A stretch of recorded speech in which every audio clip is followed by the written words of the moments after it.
आज की हमारी बातचीत का विषय है सौंदर्य, ब्यूटी। हम सब जानते हैं कि ये क्या है, पर जैसे ही कोई इसे शब्दों में समझाने को कहता है, ये हाथ से रेत की तरफ फिसल जाता है। किसी को सूर्यास्त सुंदर लगता है, तो किसी को एक जटिल गणित का समीकरण। तो जब हम कहते हैं ये सुंदर है, तो हम असल में क्या कह रहे होते हैं? यही सबसे बड़ा सवाल है। इसी रहस्य को सुलझाने के लिए आज हमारे पास महान दार्शनिक इमैनुअल कांट के विचारों पर आधारित कुछ लेख हैं। ऐसा लगता है कांट एक जासूस की तरह थे, जिन्होंने इस पहेली को सुलझाने के लिए 4 अहम सुराग खोजे। बिल्कुल। तो हमारा आज का मिशन है कांट के शुद्ध, सुरुचिपूर्ण निर्णय यानी प्योर जजमेंट ऑफ टेस्ट की गुत्थी को समझना। कहा जाता है कि कांट ने सौंदर्य को लेकर सोच में एक क्रांति ला दी थी। हाँ, ये वाकई एक क्रांति थी और इसकी तुलना अक्सर खगोल विज्ञान में कोपरनिकस की क्रांति से की जाती है। अच्छा, कोपरनिकस वाली क्रांति से? हाँ, जैसे कोपरनिकस में कहा था कि ब्रह्मांड पृथ्वी के चारों ओर नहीं घूमता, बल्कि पृथ्वी सूर्य के चारों ओर घूमती है। कांट से पहले वॉल्फ और बॉमगार्टन जैसे दार्शनिक सुंदरता को वस्तु के अंदर खोजते थे, मतलब चीज में ही। हाँ, उसकी परफेक्शन या पूर्णता में। वो मानते थे कि एक सुंदर वस्तु में कुछ ऐसे गुण होते हैं जो उसे परफेक्ट बनाते हैं। ठीक है, यानी सुंदरता चीज में ही होती थी। बिल्कुल। कांट ने इस पूरी सोच को, आप कह सकती हैं, 180 डिग्री घुमा दिया। उन्होंने कहा सुंदरता का राज वस्तु में नहीं, बल्कि उसे देखने वाले के निर्णय में है। अरे वाह! उन्होंने ध्यान वस्तु की पूर्णता से हटाकर हमारे निर्णय की शुद्धता पर केंद्रित किया। सवाल ये नहीं था कि गुलाब का फूल अपने आप में कितना परफेक्ट है, बल्कि ये था कि जब हम उसे देखकर कहते हैं ये सुंदर है, तो हमारे दिमाग के अंदर असल में क्या चल रहा होता है। यहीं से सारी कहानी शुरू होती है। हाँ, ठीक है, तो इस जासूसी का पहला सुराग क्या है? स्रोत में मोमेंट्स का जिक्र है।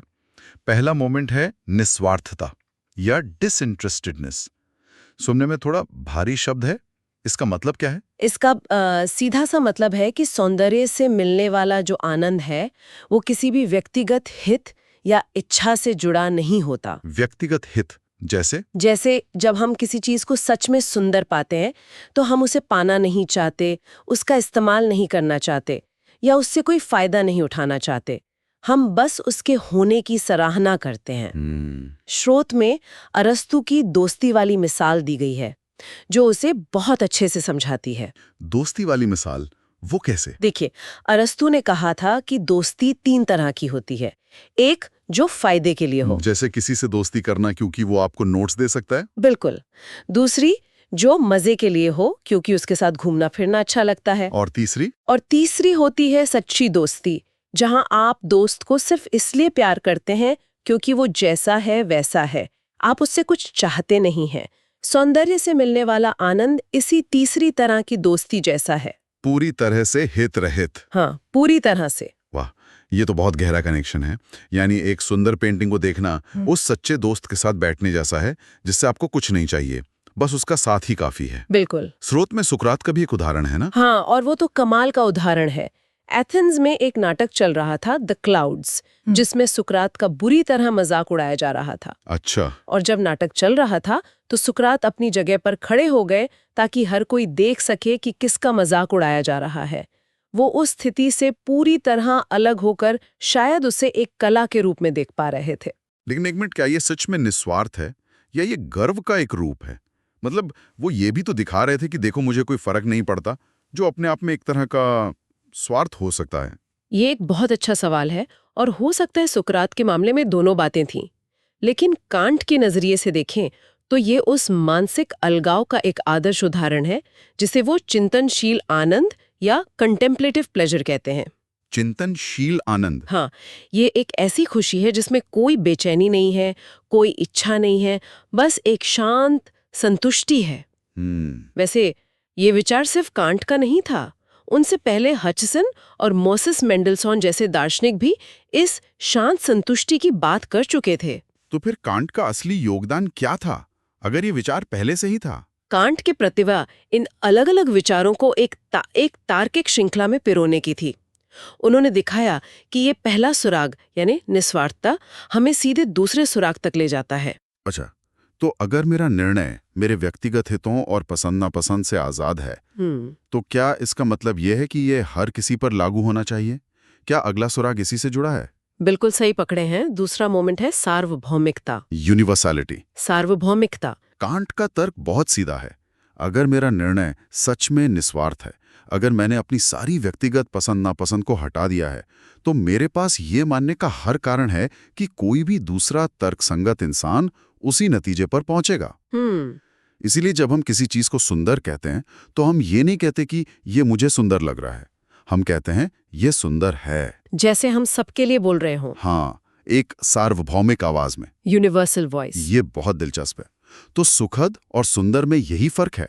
सुखद का मतलब हुआ मेरी अपनी पसंद, जैसे मुझे चॉकलेट आइसक्रीम पसंद है, लेकिन मैं ये दावा नहीं कर सकता कि पूरी दुनिया को इसे पसंद करना चाहिए। बिल्कुल। और जब मैं कहता हूं कि ताजमहल सुंदर है, तो मैं ये उम्मीद कर रहा हूं कि कोई भी समझदार इंसान इस बात को मानेगा। क्या यही फर्क है?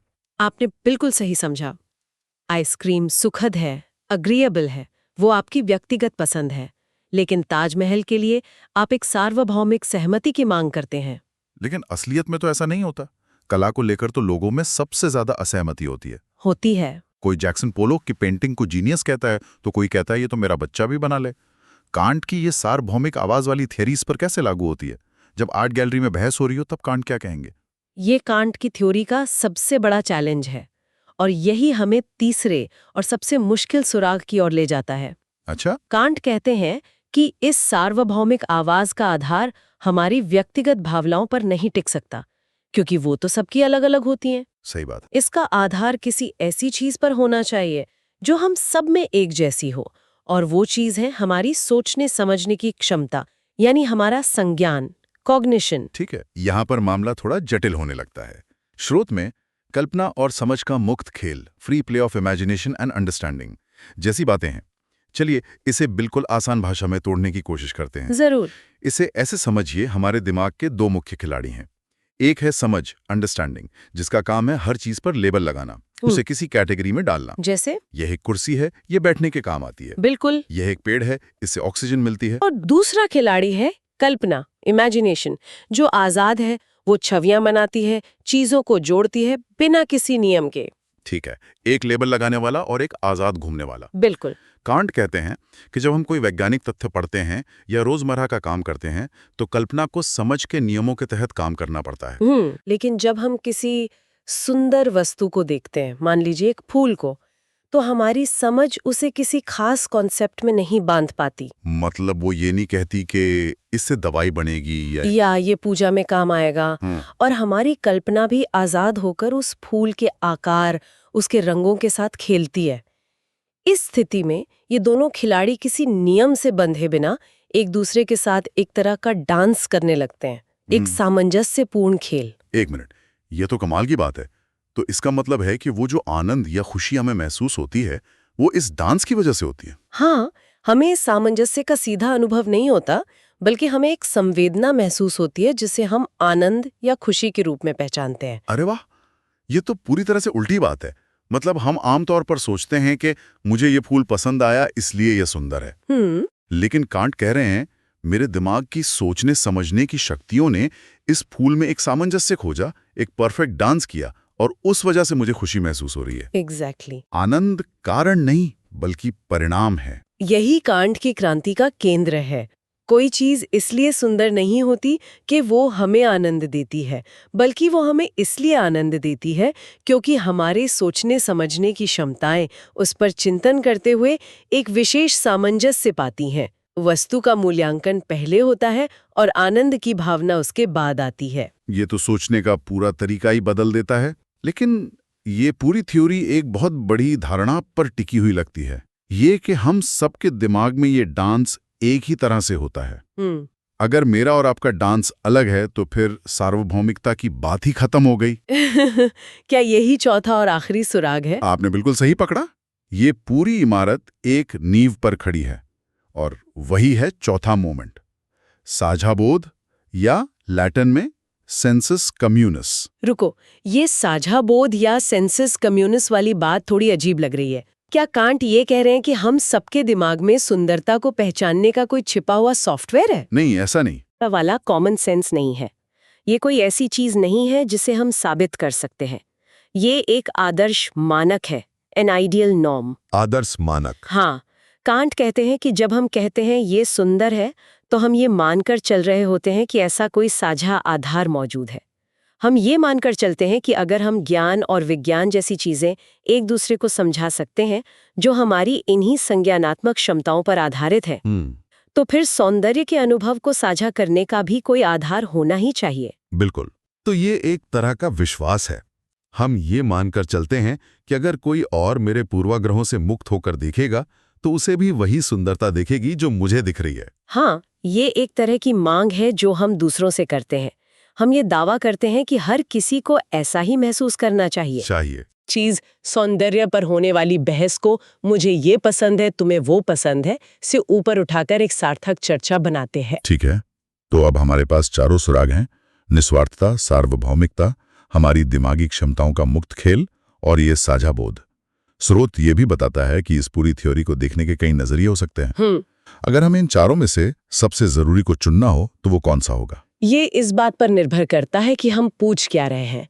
अगर आप पूछें कि सौंदर्य को परखते समय हमारा नजरिया कैसा होना चाहिए, तो जवाब है पहला मोमेंट, निस्वार्थता। ठीक है, जो हमें सही मानसिक स्थिति में लाता है। हाँ, अगर आप पूछें कि ये विषय इतना महत्वपूर्ण क्यों है कि इस पर दार्शनिक चर्चा हो, तो जवाब दूसरे और चौथे मोमेंट में है, सार्वभौमिकता और साझा बोध। ये दिखाते हैं कि सौंदर्य सिर्फ व्यक्तिगत मामला नहीं है। बिल्कुल। और अगर आप पूछें कि जब हम किसी चीज को सुंदर कहते हैं, तो हम उस वस्तु के बारे में असल में क्या कह रहे होते हैं, तो जवाब तीसरे मोमेंट में है। तीसरा मोमेंट यानी वो डांस वाली बात जी, जिसे कांट ने बिना उद्देश्य की उद्देश्यपूर्णता जैसा कुछ कहा था। हाँ, और इसी को लोग सबसे ज्यादा गलत समझते हैं। लोग इसे पूर्णता की एक अस्पष्ट भावना मान लेते हैं, यानी वही पुरानी थ्योरी जिस पर कांट हमला कर रहे थे। अच्छा, कांट का मतलब ये नहीं था। उनका मतलब था कि वस्तु ऐसी बनी है कि वो हमारी सोचने समझने की क्षमताओं के मुक्त खेल के लिए बिल्कुल सही लगती है, भले ही उसका कोई व्यावहारिक उद्देश्य ना हो। वो बस हमारे दिमाग के लिए सही महसूस होती है। तो संक्षेप में कांट का सिद्धांत सुंदर चीजों की एक लिस्ट बनाने के बारे में नहीं है कि गुलाब सुंदर है और मकड़ी नहीं। नहीं, बिल्कुल नहीं। ये खुद निर्णय लेने की क्रिया का एक गहरा विश्लेषण है। ये एक ऐसा निर्णय है जो निस्वार्थ है, जो सार्वभौमिक होने का दावा करता है, जो हमारी सोचने समझने की क्षमताओं के एक खास सामंजस्य से पैदा होता है और जो एक साझा बोध को मानकर चलता है। बिल्कुल, ये एक बहुत बड़ा वैचारिक बदलाव था, वस्तु से हटकर निर्णय लेने वाले व्यक्ति की मानसिक प्रक्रिया पर ध्यान केंद्रित करना। और स्रोत हमें एक बहुत ही दिलचस्प सवाल के साथ छोड़ता है। हाँ, एक ऐसा सवाल जो कांट ने खुद भी उठाया था और जो आज भी उतना ही प्रासंगिक है। सवाल ये है, क्या ये सेंसस कम्युनिस या साझा बोध एक प्राकृतिक मौलिक क्षमता है जो हम सब में मौजूद है? क्या हम इसके साथ पैदा हुए हैं? हाँ, या ये सिर्फ एक विचार है, एक आदर्श है जिसे हम तर्क, संस्कृति, शिक्षा और बातचीत के माध्यम से हासिल करने का प्रयास करते हैं? क्या सुरुचि एक ऐसी चीज है जो हमें प्रकृति से मिली है, या इसे हमें समाज में एक दूसरे के साथ मिलकर बनाना और विकसित करना पड़ता है? यह सवाल हमें अपने जीवन में सौंदर्य को लेकर होने वाली सहमति और असहमति की प्रकृति के बारे में गहराई से सोचने पर मजबूर करता है।